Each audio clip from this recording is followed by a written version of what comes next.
civilization, humankind has left its imprint. Long buried and forgotten, monuments, documents, and legends continue to reveal their secrets, opening many windows to our past. But history is neither concise nor complete. It is a work in progress.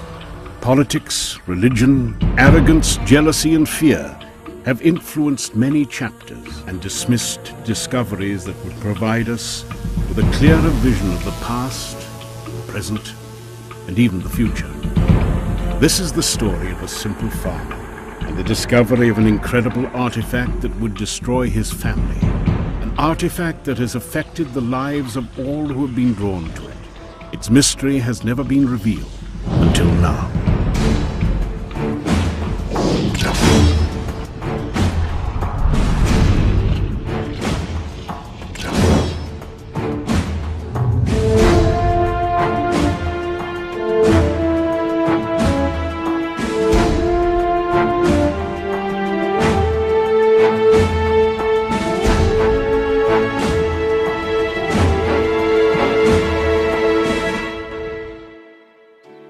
The 1800s saw an unprecedented flood of immigration to the United States. From the crowded eastern and southern seaboards, the movement continued inland. The new frontier was rich with resources and provided jobs for those who harvested and mined the materials that would build a great nation. Sleepy settlements grew among the rivers, to the prairies, and to the shores of the Great Lakes, to become thriving cities as the population continued to surge. The railroads had opened up the West and struck an unusual deal with the government. To encourage expansion and control over the new territories, the railroads agreed to transport troops and materials in return for millions of acres of land, which they would market throughout the United States and Europe. The lure of cheap, and in most cases free land, resulted in an overwhelming response from impoverished Europeans. In Sweden, a quiet young man named Olof Oman watched his dreams slip further from his grasp. Born in 1856, Oman was raised on a farm outside the coastal town of Hudiksvall. Farm life left no time for school, and Oman's education was limited to a total of just 36 weeks of intermittent lessons given by a teacher who traveled from town to town. As a young man, Oman earned a meager living and honed some skills as a rough carpenter here in this lumber mill. To him, the United States presented an opportunity to improve his humble status. So in 1879, Olof Oman boarded this crowded ship and made his passage to America.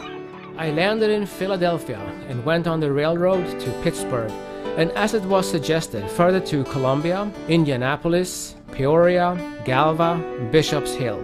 There, I made a stop for 7 days, and then I continued to Rock Island. Observe that I spoke to these men from the Olof Lind's congregation, and then further to Milwaukee in Wisconsin, a city by Lake Michigan, and then on to St. Paul, Minnesota, then further to Morris, the last station.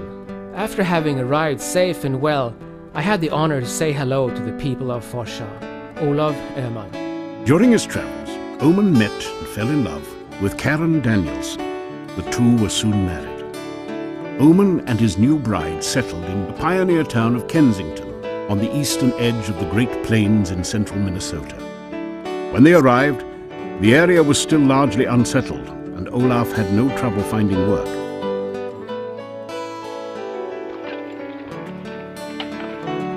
In 1891, Oman finally realized his boyhood dream and purchased a parcel of marginal farmland near town.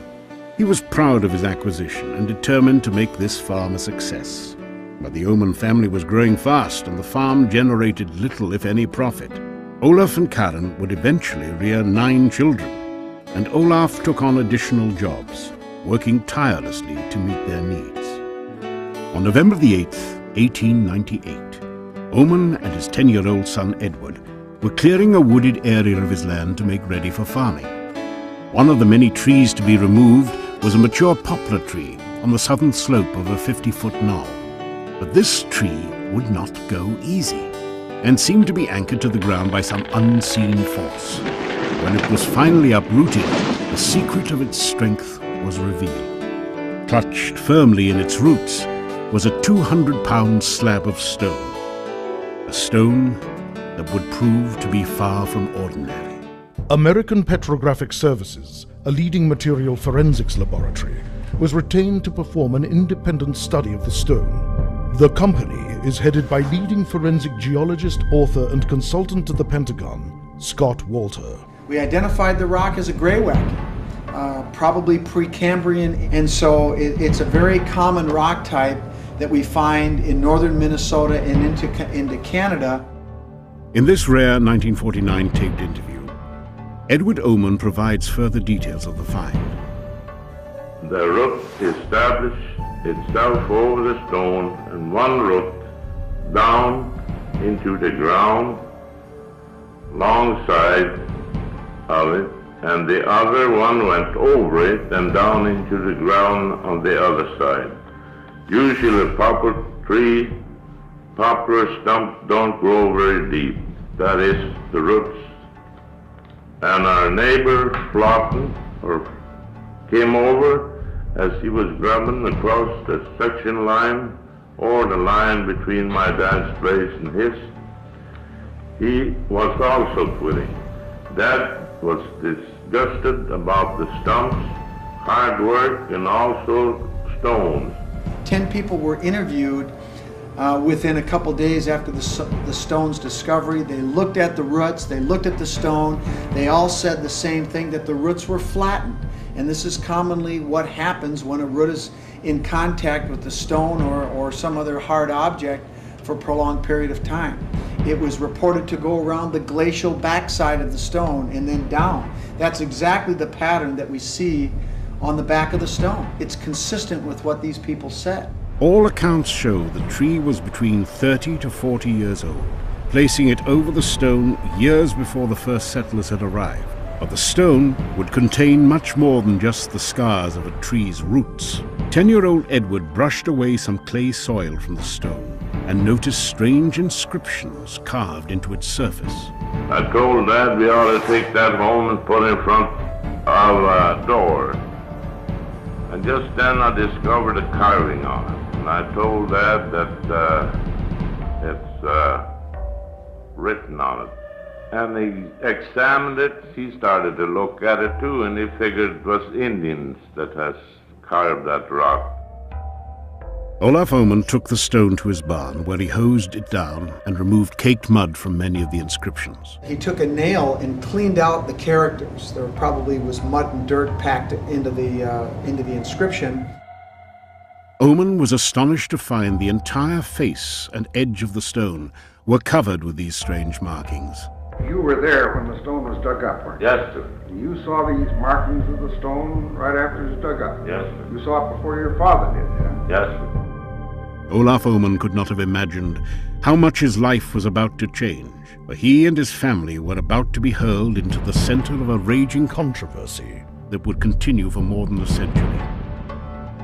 News of the discovery spread quickly, and the stone was put on display in the window of the Kensington Bank and Real Estate Office. The stone sat in the window for nearly 2 months, yet in a small town of Swedish, German, and Norwegian immigrants, no one recognized the inscription. Most speculated the symbols were Indian, others believed it was Greek or even Egyptian. Finally, local businessman J.P. Hedberg took action. The stone was brought into my office in Kensington by the finder, Olaf Oman. I took quite much interest in the same. I copied the same and sent the copy to Swan J. Turnblad, J.P. Hedberg, March 1910. Hedberg's handwritten copy would prove to lack much detail, and many symbols were omitted. Svan Turnblad was the editor of the Minneapolis newspaper published in the Swedish language. He did not know what to make of the symbols copied by Hedberg, and in January of 1899, Turnblad sent the copy to the Greek department of the University of Minnesota. It was there someone noticed that the symbols were actually Norse runes. The copy was forwarded to Olaus J. Breda, professor of Scandinavian languages at the university. The word rune comes from a root word which means mystery or secret. There are many theories regarding the origin of runes. In Scandinavian mythology, the god Odin hung for 9 days and 9 nights upon the tree of woe in order to learn the mystery of the runes. Runes were secret alphabets that could be unlocked or read. Professor Heinrich Williams of the University of Uppsala in Sweden is considered by many to be the world's foremost authority on Scandinavian languages. Most people have thought that the runes are derived from Latin letters, because if you look at the oldest runes, you can see a very close relationship between runes and classical writing. And I believe you can actually derive every single rune from a Latin letter. But there have been other candidates too. The Greek alphabet could be one such, and the Etruscan script that was later used by Celtic tribes in the Alps. Breda was able to translate some of the hand-rendered copy, but soon ran into problems. I was unable to decipher the numerals because I was unfamiliar with the runic primstav calendars. Olaus Breda, 1899. But primstav calendars were widely used by Catholic clergy and Scandinavian lawmakers in the 13th and 14th centuries. Breda's translation appeared in Turnblad's newspaper and in the Minneapolis Journal.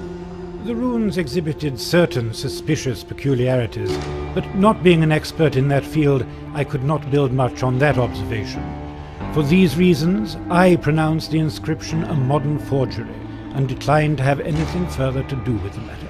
Olaus Breda, February 22nd, 1899. It is important to note that Breda himself stated he was not an expert, based his opinion solely on a rough, handwritten copy provided by a third-party layman, yet without question. The university accepted his recommendation.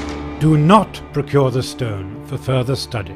Olaus Breda, 1899. Chemist Barry Hansen is part of the independent team of scientists commissioned by the Runestone Museum to study the stone. And we see a lot of cases where the experts more or less wanted this controversy to go away. They actually, some of them tried to suppress the existence of the stone.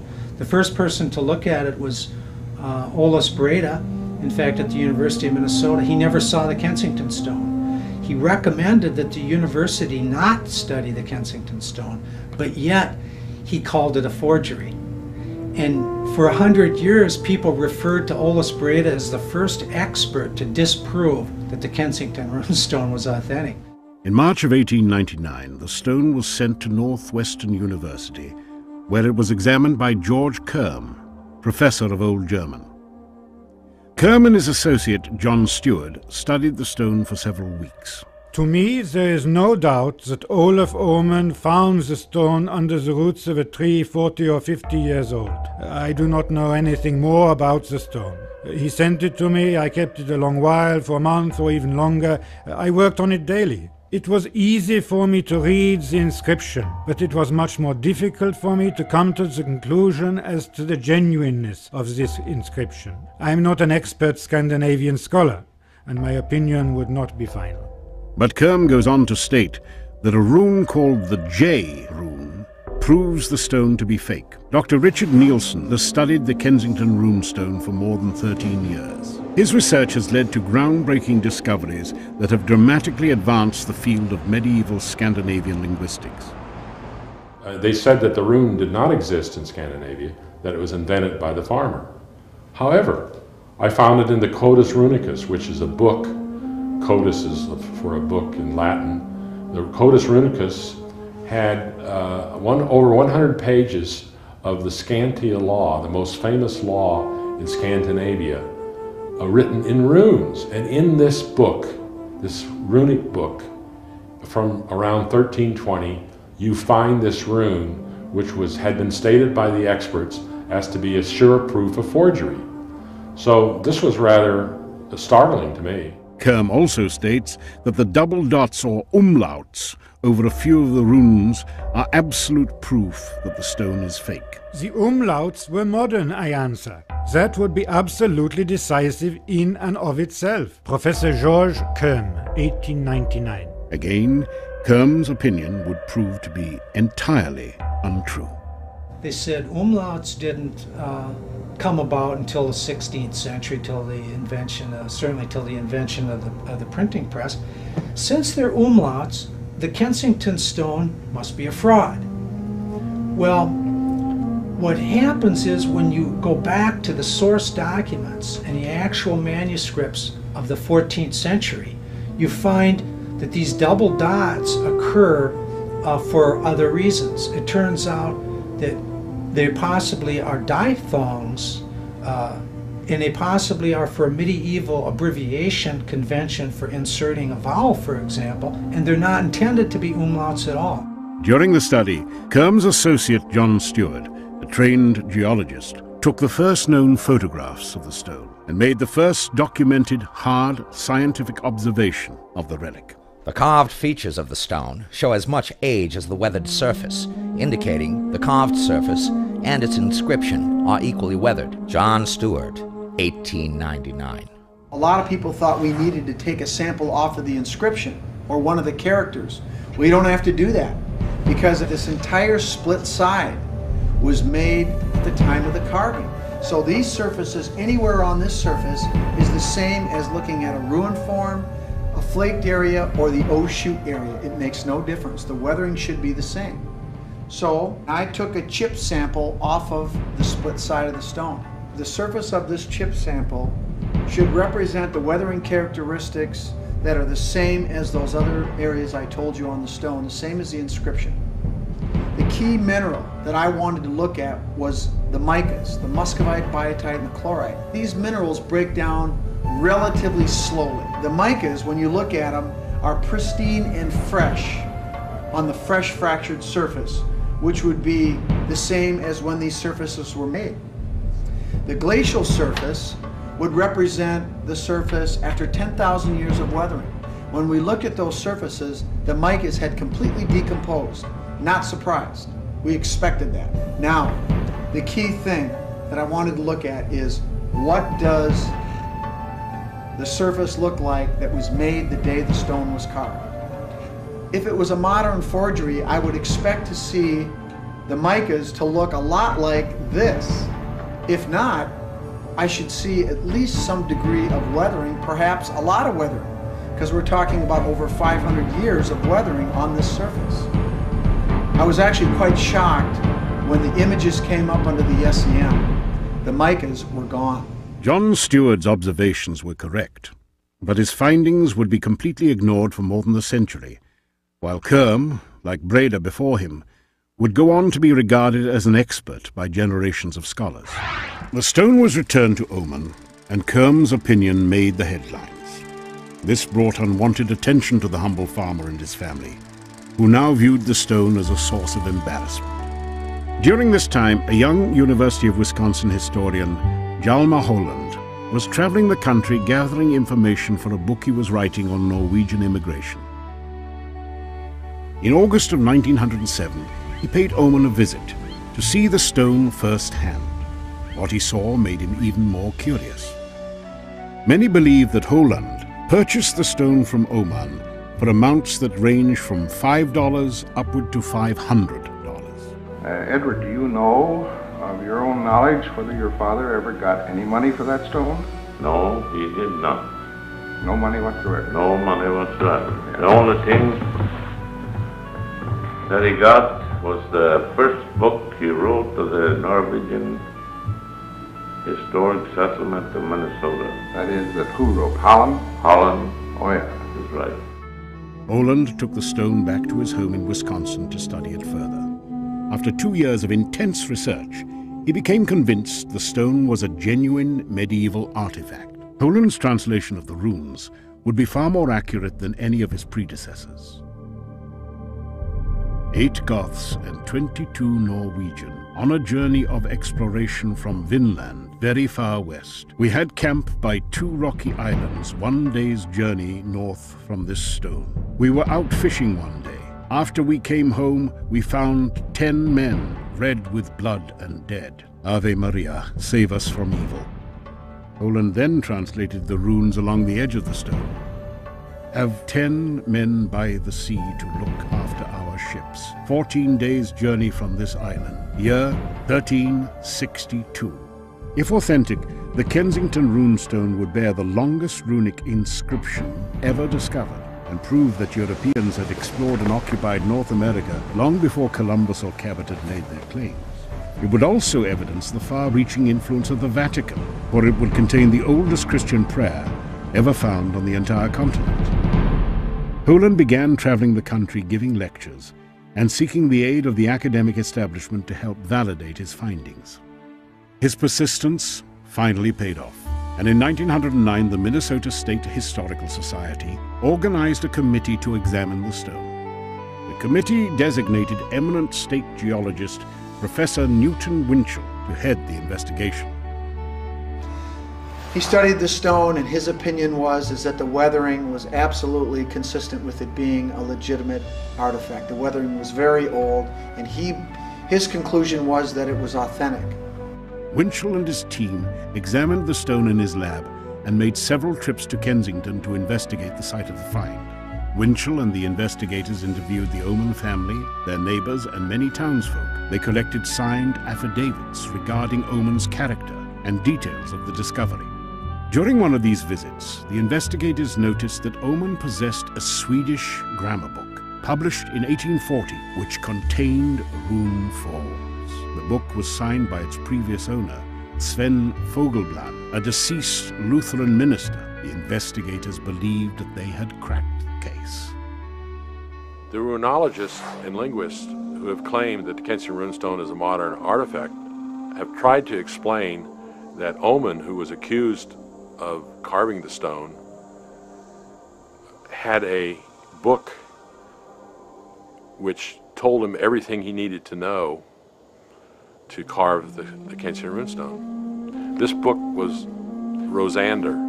The committee sent the book to the United College Seminary, a Lutheran college, where it was examined by a team that included graduate student John A. Holvik. Holvik finds the book contains just 12 of 23 runes, and only 4 of the 46 words that appear on the stone. Holvik reports his findings. The difference in the rune systems and the so-called errors in the inscription, with some parallel correct forms in the book, make it evident that there is no connection between the inscription on the Kensington runestone and the book bearing the name Sven Fogelblad. John A. Holvik. Meanwhile, Professor Winchell's findings would send shockwaves throughout the scientific community. I am convinced from the geological conditions and the physical changes that the region has experienced, probably within the last 500 years, that the said stone is not a modern forgery and must be accepted as a genuine record of an exploration in Minnesota at the date stated in the inscription. Professor Newton Winchell, December 13, 1909. A majority of the members of the Historical Society were satisfied with the results and concluded that the runestone was authentic. But reputations were now at stake, and influential members of the academic establishment who had built their careers on the likes of Breda and Kerm took an aggressive stance to defend their positions at all costs. Feeling the pressure, the Historical Society trod lightly and published their conclusion. Resolved that this committee renders a favorable opinion of the Kensington runestone, provided that the references to Scandinavian literature given in this committee's written report and accompanying papers be verified by a competent specialist in the Scandinavian languages to be selected by this committee, and that he approves the conclusions of this report. University of Minnesota, July 1910. Science would take a back seat to the excitement of more emotionally charged debate. Scholars with little knowledge of medieval languages and no regard for hard physical evidence proved to be more colorful characters to news-hungry reporters. If we are to approach the subject of the Kensington runestone in a truly objective manner, we need to examine all of its attributes, beginning with the history of those who are believed to have carved it. Norsemen were those who lived in the northern regions of Europe, comprising the modern countries of Norway, Sweden, Denmark, Finland, and parts of Germany.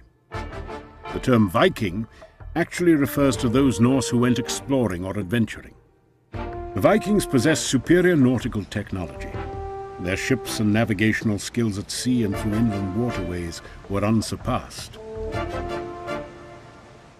The Viking boat was a marvel of engineering for its day. Somebody really got the design criteria down, and it was a simple criteria, and this is it, that the boat had to be beached by its crew. Now, because it had to be beached by its crew, whether it was 20 men or 40 men, you had to build a lightweight boat. And that's what created the Viking vessel. Many ships varying in size and purpose have been found throughout Europe. But none can compare to the Gokstad. Housed at the Viking Ship Museum in Oslo, Norway, it is by far the most complete, authentic Viking vessel ever unearthed.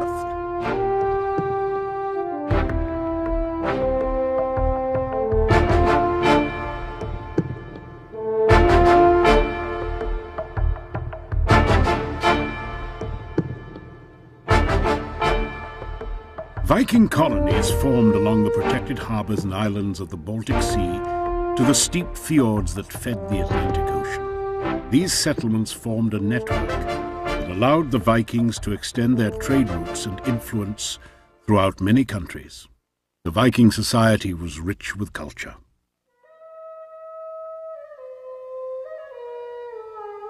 They were excellent craftsmen. Iron workers who made armor, weapons, tools, and steels for starting fires. But it is not this rich culture that conjures up images of the Vikings. Instead, they would be remembered as brutal, barbaric warmongers and fearless pirates. This reputation was well earned. The Vikings spread fear throughout the entire known world, stealing treasure, conquering territories, and taking slaves. Expansion soon became necessary for their survival. While monasteries and churches were easy targets, the treasures of silver and gold may not have been the only attraction to the Viking raiders. The orders that occupied these monasteries were generally educated men from wealthy families, guardians of knowledge who had made perilous journeys to unknown lands. As early as the 5th century, Irish monks had already reached the Hebrides, Orkneys, and Faroe Islands. Records found in the secret Vatican archives tell of a monk, Brendan, who was canonized a saint. Brendan was born in Ireland about 489 AD and founded the monastery at Clonfert, Galway. He and 17 other monks sailed westward in a curragh, a wood-framed boat covered in sewn oxhide. During his travels, Brendan recounts seeing a giant column rising out of the sea. This column was covered with a most unusual canopy, so strange indeed that the coracle could pass through the openings. It was the colour of silver, and seemed harder than marble. Brendan and his crew eventually reached a place he named Land of Promise of the Saints. 7 years later, the monks would return to Ireland with strange fruit and precious stone. But where was this land the monks had spent the past 7 years?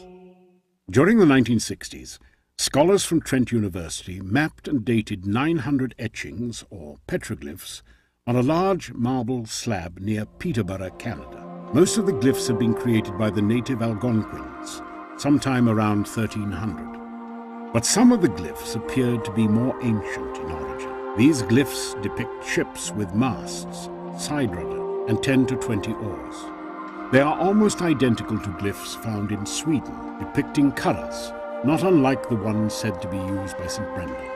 In 1974, Professor Barry Fell of Harvard University examined the glyphs and was astonished when he recognized the dots beside the glyphs as tiffinar, a form of script used during the Bronze Age.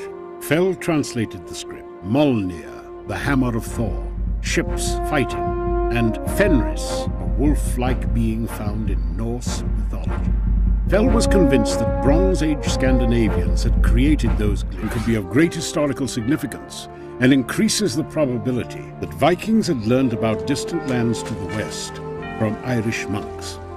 As the Viking expansion continued, they became more and more dependent upon diplomacy and peaceful trade relations. Viking colonies were developing into bustling trade centers, and Bergen, Norway had become the center of the Viking civilization and the gateway to exploration of the North Atlantic. The Norse sagas suggest that Irish monks were already in Iceland when the Norse arrived in 860. By 930, Iceland was settled, but it would soon experience growing pains. Overpopulation resulted in a major famine in 975, and conditions would continue to worsen. In 982, Eric Thorwaldson, better known as Eric the Red, was banished from Iceland for a period of 3 years for killing a man.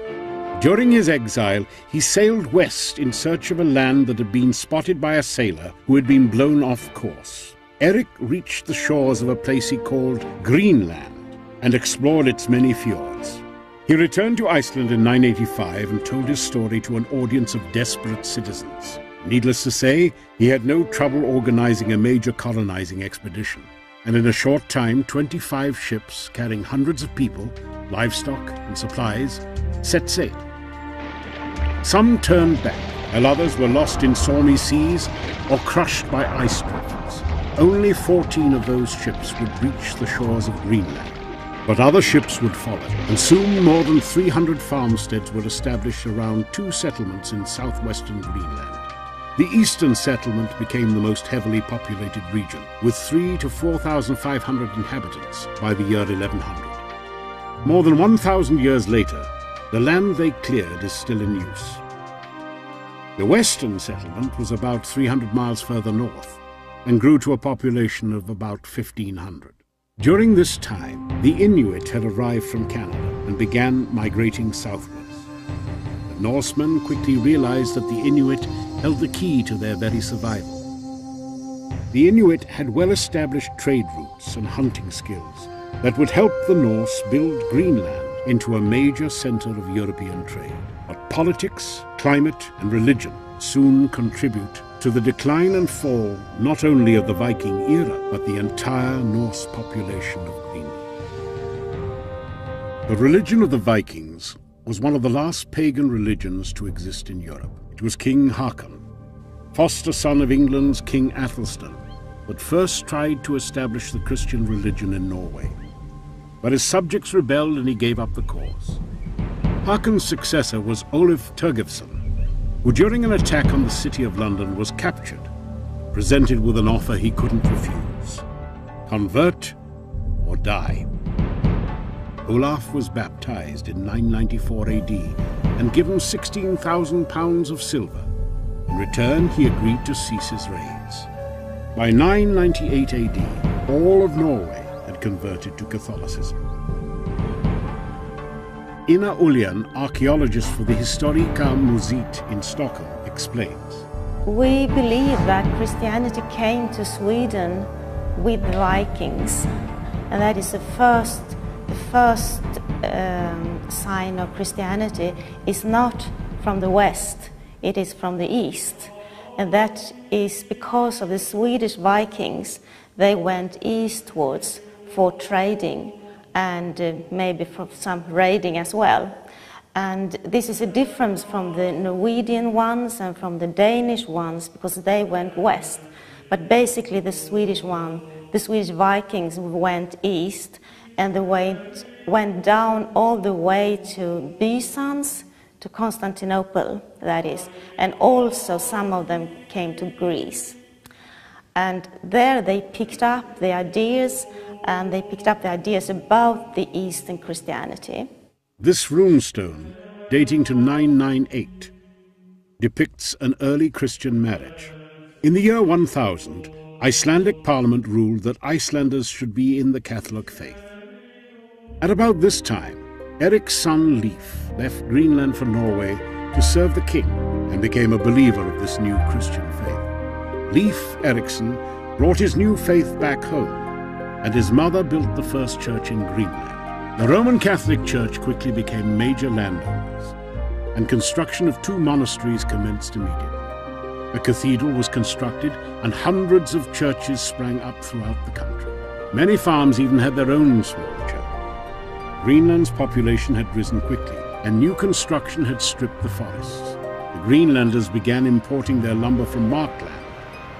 But lumber was to be the least of their worries. When the Norse had arrived in Greenland, the climate was at the peak of a warm phase.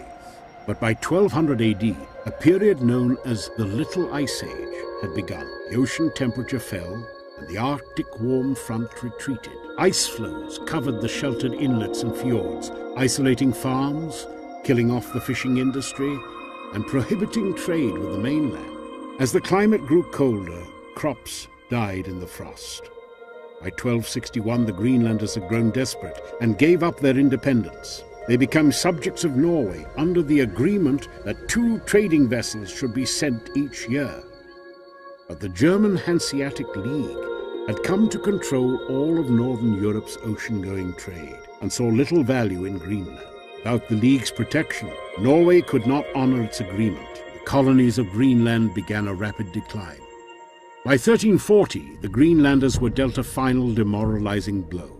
The church had become extremely corrupt and seized nearly all of the citizens' personal property. Greenlanders were reduced to serfs or tenants on their own land. By 1342, the entire population of the eastern settlement had mysteriously vanished, leaving their farms and settlements intact.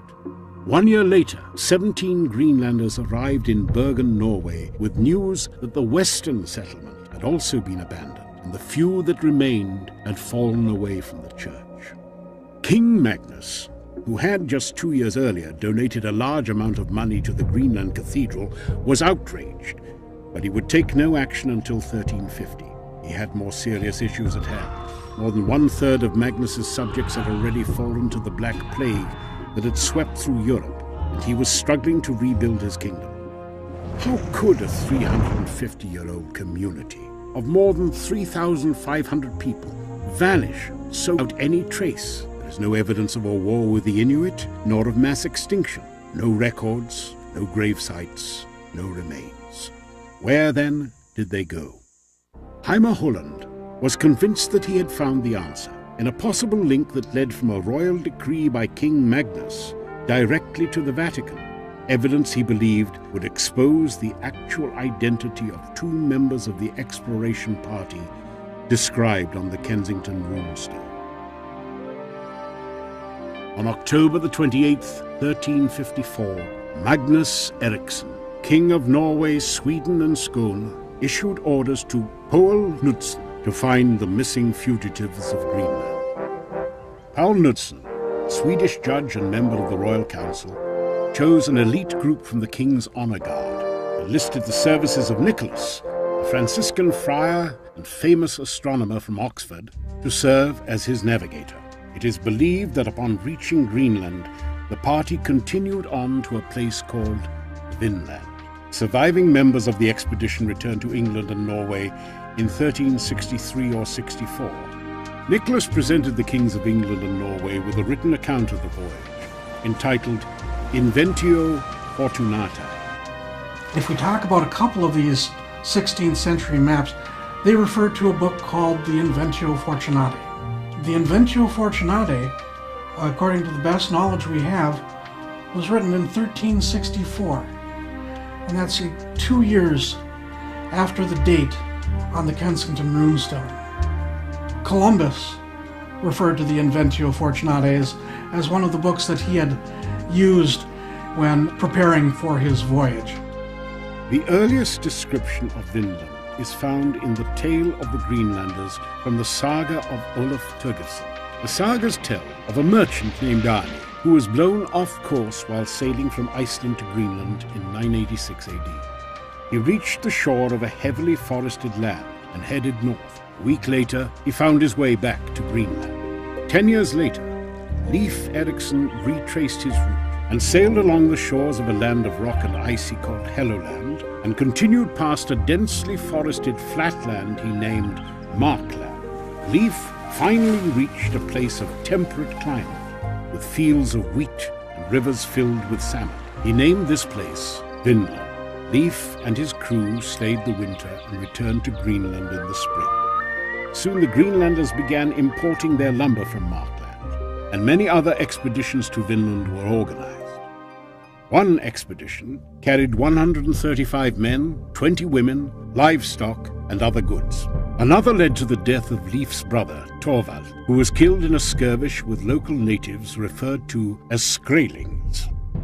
The Kensington runestone states the party had travelled west from Vinland. But where was Vinland? Helgi Ingstad, a lawyer-turned-explorer, and his wife, Anne Stein, an ambitious archaeologist, spent years in their quest to uncover the lost Viking settlements of Vinland. In 1960, they would make a discovery that embarrassed and silenced many prominent scholars who had denied the very existence of Vinland. In Newfoundland, at Lance aux Meadows, Ingstad investigated some mounds in an overgrown field that were suspected to be the ruins of a Viking village. Excavation revealed that they were actually the walls of 8 buildings, identical to those found in Iceland and Greenland from the 11th century. Artifacts found at the site show that women also inhabited the settlement. Further excavation revealed an abundance of slag from the smelting and working of iron. A large number of iron boat nails or rivets were also uncovered. This groundbreaking discovery is definite proof that the Norse had occupied North America as early as 1000 AD. But was this? All of the sagas described Vinland as a place of lush vegetation, self-sown grain and oats, which would suggest that Vinland was located further south or even inland of this settlement. The fact that Lance aux Meadows never housed any more than 100 people, along with evidence of busy ironworks and a large amount of boat nails, might indicate it was a base camp, way station of sorts. If you look at maps of the northern coast of Canada from the 16th century, and even moving back as far as 1507, you will find Hudson Bay is located on these maps. Now, Henry Hudson did not explore Hudson Bay until 1611, 1612.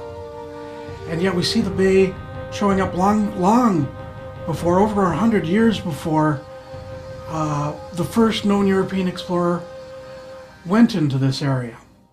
What other artifacts and discoveries might offer proof that Europeans had occupied North America long before Columbus ever set sail? We know that Leif Erikson arrived in Vinland in the year 1000, and the Norse sagas document other expeditions that would follow. Solving the mystery of Vinland could provide a much better understanding of who may have actually carved the Kensington runestone. Well, I think everybody is hoping to find further evidence beyond the Lance aux Meadows discovery of the presence of Scandinavians in North America. In 1965, researchers at Yale University made a discovery that would send shockwaves throughout the entire academic world. An 11 by 16-inch map was found, tucked inside a book of medieval manuscripts that had been donated to Yale's Beneke Library. The map contains a drawing of an island in the upper left-hand corner, which is labeled Vinlandia Insula, or Island of Vinland, and depicts the northeastern coast of America. The translated text above the island describes a visit to Vinland by Bishop Erik Knudsen in 1117 AD. A more complete scientific analysis was conducted in 1985 when Yale secretly lent the map to University of California, Davis for testing.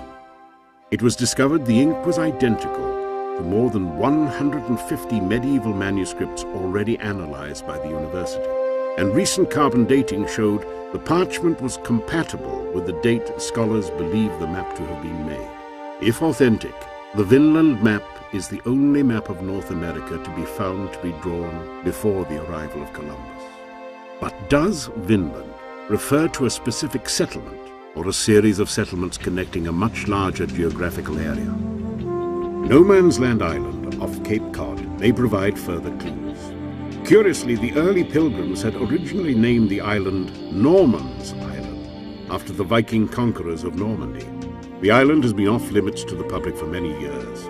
It has been used by the United States military for aerial bombing exercises. Unexploded bombs litter the island and present a constant danger. The island even contains freshwater lakes, and ancient petroglyphs created by long-vanished Native Americans adorn its many rock formations. But the island also holds an even more curious treasure from our past. The No Man's Land Island runestone was known to early colonists and first photographed in 1925 by the island's caretaker.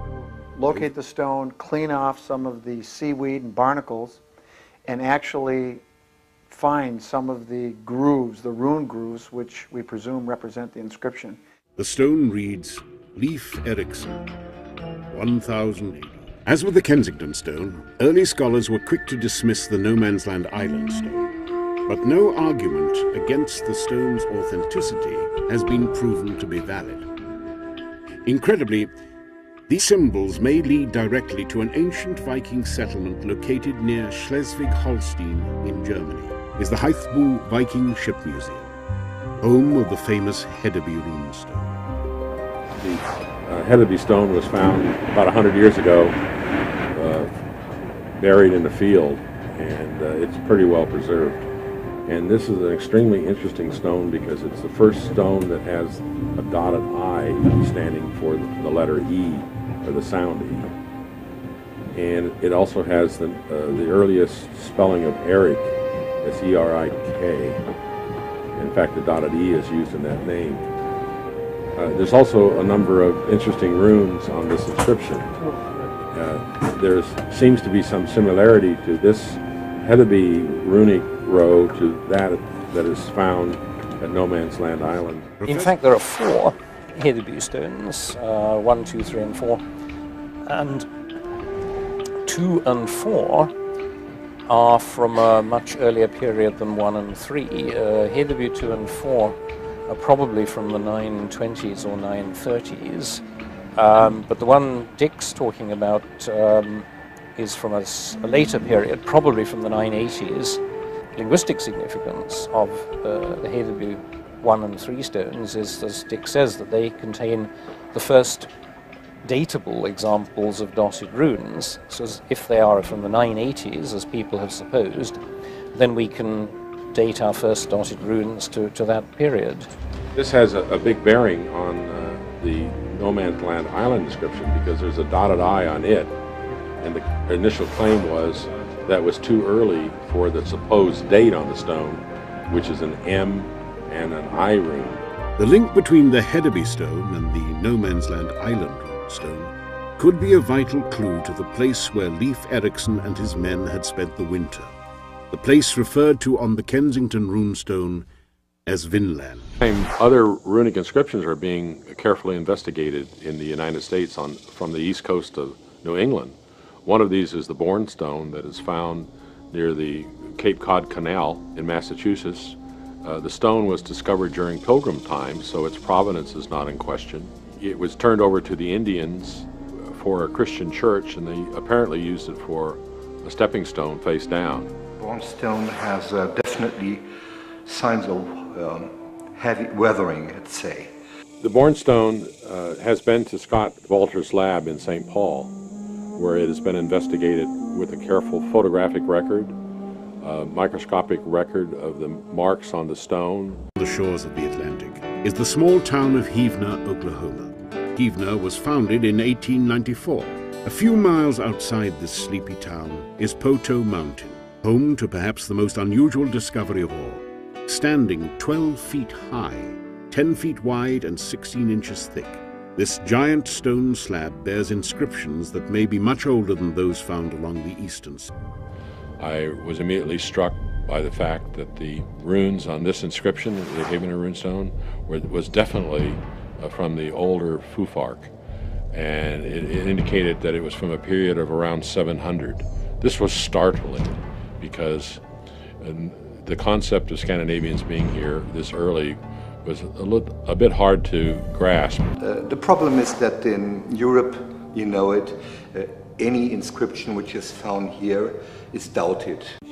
Maniacs, if you even give them any attention when they come and say, could this be a runestone? But I think that is a very legitimate question. You find something with letters and you don't know what it is, and you go to the experts, and what you want to meet is not the attitude of, you're a fool for even asking. The next few lines on the face of the Kensington runestone describe the location of the carver's base camp. We had camp by 2 rocky skerries, 1 day's journey north from this stone. We were and fished 1 day.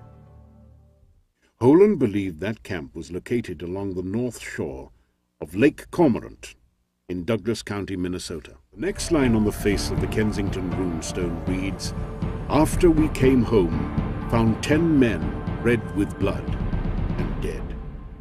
Holland believed that the Kensington party were victims of an attack by hostile natives. The final line on the face of the runestone reads, "Ave Maria, save us from evil." At a time in America when various religions were competing for dominance, this particular line might have fueled a certain amount of prejudice among its critics. Not because this stone contained the first Christian prayer ever discovered on the entire continent, but because it is a Catholic prayer. The runes along the edge of the stone read, "Have 10 men by the sea to look after our ships. 14 days' journey from this island. Year 1362. Holland believed that the sea described on the stone was the Hudson Bay, and that the hill where the stone was found was once surrounded by water, making it an island. Holland theorized that the party had traveled from the Hudson Bay up the Nelson River to the Red River and then took the Buffalo River to arrive in the vicinity. That route could easily have been covered in 14 days. The late Thomas Ryersgord, a Minneapolis attorney and author, studied the Kensington runestone for years and had his own theories. Ryersgord believed the Kensington party were not killed in a skirmish, but succumbed to the plague which they had carried with them. He believed the party landed somewhere on the western shore of Lake Superior, and that the stone was carved just south of that area, then carried by Indians and buried face down at the place where it was found. Geological evidence may support his theory. Exactly where is the bedrock source that this stone came from? We think it might be the Thompson Formation. Many routes were traveled by generations of fur trappers and missionaries. Yet critics still argue that any proposed route the Kensington party could have taken is beyond belief. Many people in Europe have stated that why would a stone been carved by the Scandinavians in 1362 in such a wilderness? This, of course, shows a misunderstanding about North America. First of all, the Kensington location is within 10 to 15 miles of 3 principal watersheds. It's the only place like that in the United States. The watershed of Hudson Bay through the Red River Valley, the rivers to Lake Superior and on to the Atlantic, and within a few miles from the Minnesota River, going to the Mississippi River, down to the Gulf of Mexico. So it was an ideal trade location. It was, if anyone traveled into the interior of North America, they would have ultimately probably passed that spot. Hjalmar Holland continued to rally support for further study of the stone.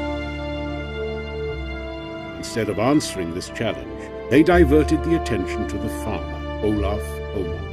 Oman's character and details of the find were questioned publicly in newspapers throughout the country.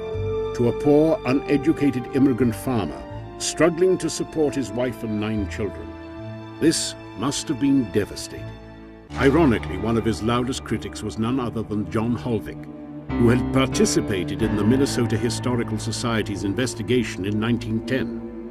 Holvik's research had provided evidence that Oman could not have possibly carved the stone. Holvik had since joined the faculty of Concordia College, a major Lutheran university and seminary in Moorhead, Minnesota.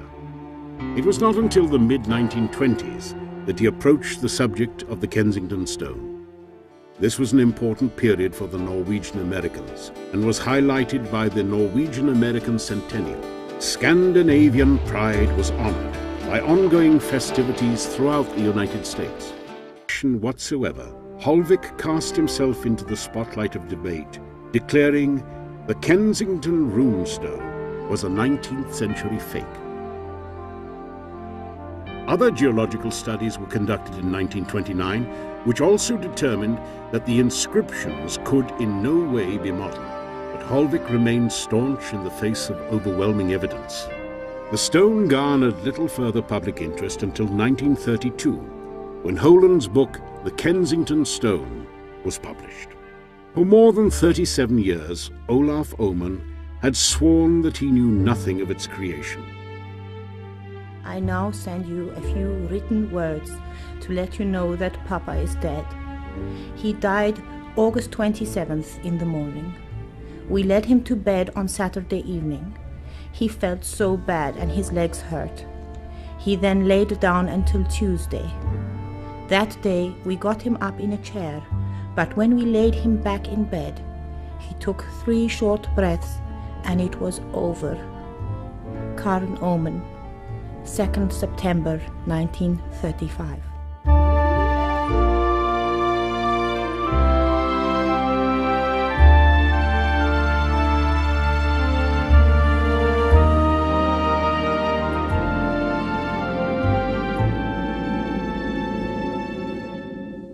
Archaeologists ever that studied the stone even conceived that it was less than 50 years prior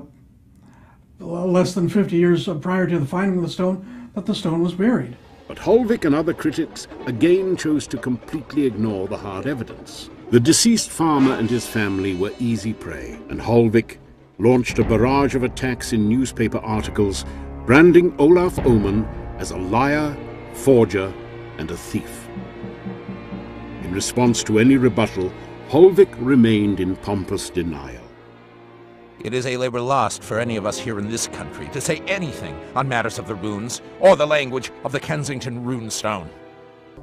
Until a 1948 study by the renowned Smithsonian Institution would again wake a sleeping giant and rock the foundation of the academic establishment. The Kensington runestone is probably the most important archaeological object yet found in North America. This outraged many scholars who had dismissed the stone as a fake. Unable to refute the physical hard evidence, they shifted their argument to focus solely upon the linguistics of the stone. Sloppy research and lack of reference materials made it impossible to support their opinions. What characterizes the Kensington runestone through the years is the fact that all of these people had such definitive opinions. And when you look closely at where their opinions came from, you realize, when you look at their actual quotations, you realize that their opinions were not based upon scholarship. Holvik became desperate to maintain his credibility and launched his own investigation, not of the stone, but of the Oman family and the townfolk of Kensington. He convinced his son to travel to Kensington to conduct interviews under the guise of an impartial study. But the interviews only reaffirmed the honesty and integrity of Olaf Oman. Holvik's next move would reveal much about his motives and expose his true character. Olaf Oman's daughter Amanda had lived in the shadow of the stone. She had felt the stare